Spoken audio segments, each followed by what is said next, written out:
नमस्कार दोस्तों, मैं हूं अशोक चतुर्वेदी। आपके अपने legal channel Ashok legal ocean पर आपका फिर से एक बार स्वागत है। दोस्तों, मेरे पिछले वाले वीडियो में मैंने डाइवोर्स और उसके ग्राउंड्स के बारे में आप लोगों को जानकारी दी थी। साथियों, मैं समय समय पर आप लोगों को लीगल जानकारी देने के लिए वीडियो बनाता रहता हूं और आप लोगों का जो मुझे स्नेह और प्यार मिल रहा है उसके लिए मैं आप सब लोगों का बहुत हृदय से धन्यवाद व्यक्त करता हूं। साथियों, जब डाइवोर्स फाइल किया जाता है तो पत्नी ये समझती है कि अगर मैं चाहूँगी तो ही डाइवोर्स मिलेगा, अगर नहीं चाहूँगी तो डाइवोर्स नहीं मिलेगा। और किसी हद तक कोर्ट पत्नी की बात सुनता भी है, लेकिन ऐसा हमेशा नहीं होता है कि अगर पति ने डाइवोर्स फाइल की है तो उसको डाइवोर्स न मिले और पत्नी की ही बात सुनी जाए। यहाँ पर हम एक बहुत अच्छे अभी हाल में ही माननीय उच्च न्यायालय छत्तीसगढ़ का एक निर्णय है, उसके बारे में केस स्टडी करेंगे, जो कि अभी पिछले महीने ही अगस्त 2022 को माननीय उच्च न्यायालय छत्तीसगढ़ बिलासपुर ने इसको दिया है। तो साथियों, इसमें केस के फैक्ट ऐसे हैं कि वाइफ, ये केस है शालिनी मिश्रा वर्सेस उसका जो हस्बैंड है वो सुरेंद्र पटेल। तो साथियों, इन दोनों की शादी 2010 में हुई थी और इनके एक बच्चा भी है। पति के काउंसिल के द्वारा ये एलिगेशन वाइफ के ऊपर लगाए गए थे कि पत्नी बहुत झगड़ालू किस्म की है, हमारे पेरेंट को हमसे मिलने के लिए रोकती है और अगर कभी पेरेंट मिल गए तो उनके साथ में गाली गलौज करती है और जो उसकी सैलरी वगैरह है और जो पैसा है वो उससे बिना पूछे खर्च कर लेती है और अपने बिजनेस में लगाती है।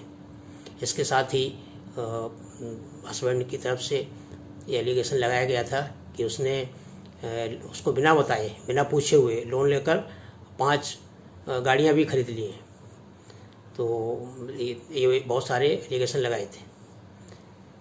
तो पत्नी के काउंसिल के द्वारा इन सब चीज़ों को बिल्कुल झुठलाया गया। हाँ, इसमें एक बात और बहुत ज़रूरी है कि पति ने ये एलिगेशन लगाया था कि पत्नी की स्वयं बहन, जो कि इसमें गवाही थी और उसने गवाही दी थी और पत्नी के बारे में उसने ये बोला था कि पति के द्वारा, मतलब सुरेंद्र पटेल के द्वारा जो भी आरोप लगाए गए हैं वो सही है। मतलब सगी बहन होते हुए भी उसने अपनी बहन का दोषी ठहराया था, गवाही दी थी उसके खिलाफ में। तो ये सब इसके तथ्य थे। पत्नी के काउंसिल की तरफ से बोला गया कि जो पति के द्वारा ये आरोप लगाए गए हैं बिल्कुल झूठे हैं, निराधार हैं। पत्नी अपने फाइनेंशियल रूप से खुद सक्षम है, उसको पैसे की कोई ज़रूरत नहीं है इनसे, और वो देखती है, और क्वालिटी की बात भी निराधार है। हाँ, इसमें जो बहन के ने गवाही देने वाली बात है, पत्नी की बहन ने जो गवाही दी थी वो बात सही है। तो ये उसकी तरफ से आरोप लगाए गए थे। तो दोस्तों, इसका 2019 में फैमिली कोर्ट रायपुर ने इन सब तथ्यों को मद्देनजर रखते हुए पति के पक्ष में डिक्री दे दी। तो उससे क्षुब्ध होकर पत्नी ने माननीय उच्च न्यायालय छत्तीसगढ़ में उसके खिलाफ अपील की और वहाँ भी जब पूरे तथ्य देखे गए तो माननीय उच्च न्यायालय ने ये पाया कि जो पति के द्वारा एलिगेशन लगाए गए हैं और पति के द्वारा जो सबूत दिए गए हैं वो सब सही हैं। उसमें बहुत सारी बातें निकल के आई कि पत्नी उसके अपने पति के ऑफिस में जाती थी, ऑफिस में जाकर उसके कलीग के सामने गाली गलौज करती थी, जिससे कि पति की बहुत इमेज डाउन होती थी और उसको मानसिक परेशानी होती थी और उसके साथ में मानसिक क्रूरता होती थी। साथ में पत्नी ने यह भी आरोप लगाए कि उसके पति के उसके जो महिला कलीग्स हैं उनके साथ में अवैध संबंध हैं। तो ये भी बात जब आई निकल के, तो इसमें भी माननीय उच्च न्यायालय ने पाया कि ये सब झूठ है। पत्नी ने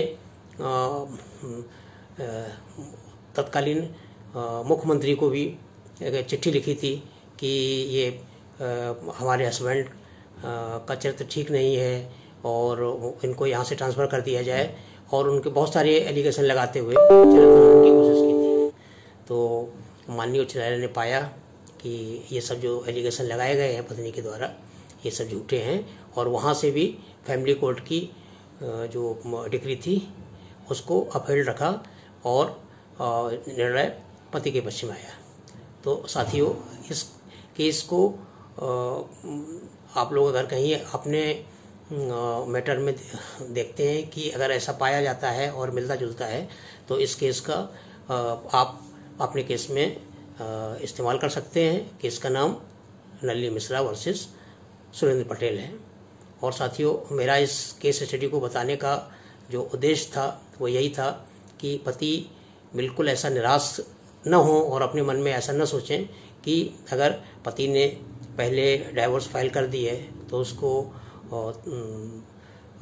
तलाक नहीं मिलेगी। बिल्कुल, अगर क्रूअल्टी के ग्राउंड हैं और सही ग्राउंड हैं, जैसा कि इस केस में हुआ, तो तलाक मिल जाएगी। और क्रूअल्टी चाहे वो मानसिक हो या शारीरिक हो, क्रूअल्टी है, कोर्ट बहुत अच्छे से समझता है।